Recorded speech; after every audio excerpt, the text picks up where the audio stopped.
तुम्ही सांगणार ते आम्ही ऐकायचं.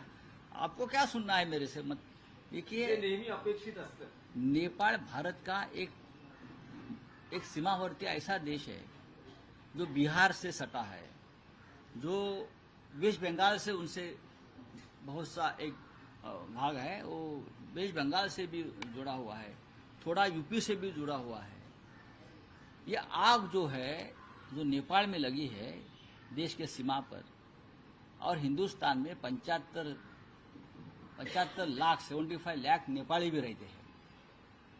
ये आग जो है वो करप्शन के खिलाफ है। ये आग जो है नेपाल में लगी है, ये तानाशाही के खिलाफ है।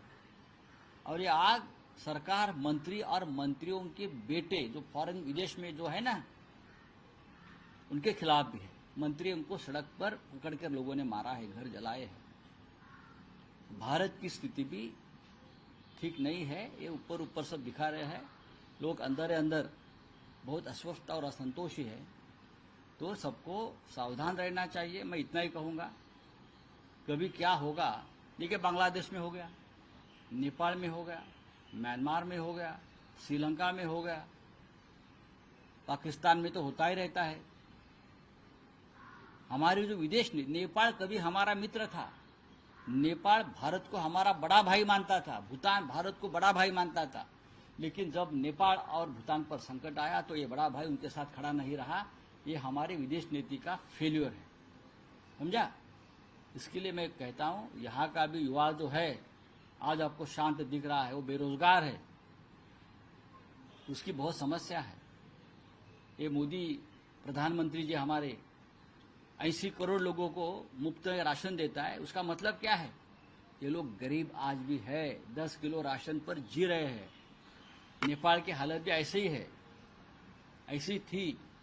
और आप लोग भारत में भी यहाँ से पूरा पैसा विदेश में जा रहा है। हाँ, किसका बेटा दुबई में बैठा है, किसका बेटा सिंगापुर में बैठा है, किसका बेटा और कहाँ बैठा है। हाँ, कोई क्रिकेट का चेयरमैन बन गया, क्या है। उसके खिलाफ असंतोष नेपाल में भटका है। और ये चिंगारी भारत में अगर आती है तो भारत बड़ा देश है, लोकतंत्र है, लेकिन भारत आज तक जो बचा है वो सिर्फ यहाँ महात्मा गांधी का जन्म हुआ था और गांधी को आज भी देश मानता है, इसलिए ये लोग बचे हुए हैं।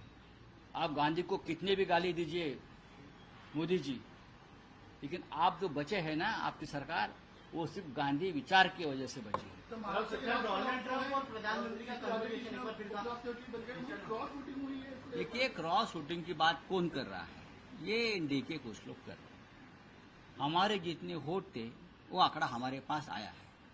हमको 300 वोट मिले हैं, 300, और 15 वोट इनवैलिड जो हुए हैं, 15 इनवैलिड वोट इंडिया ग्रुप के। वो 15 वोट में सुदर्शन रेड्डी जी के सामने ही आंकड़ा लिखा है एक।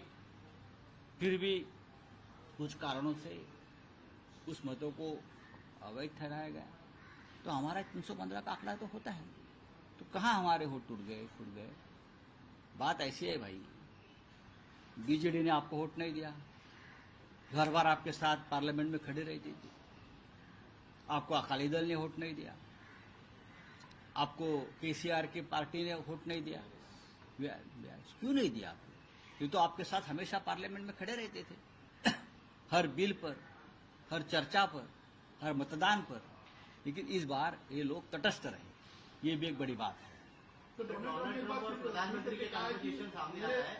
प्रधानमंत्री और डोनाल्ड ट्रंप का कन्वर्सेशन एक बार फिर ट्विटर के जरिए सामने आया है। प्रधानमंत्री ने कहा है कि डोनाल्ड ट्रंप हमारे पुराने मित्र हैं, हमारे जो साथी है, वो जो नेगोशिएशन है उस पर काम कर रहे हैं, और हम भारत के लोगों के और भारत के उज्जवल भविष्य के लिए। ऐसा मोदी जी बोल रहे हैं। तो चीन का क्या करोगे अभी? आप तो चीन का गोदी में जाकर बैठे।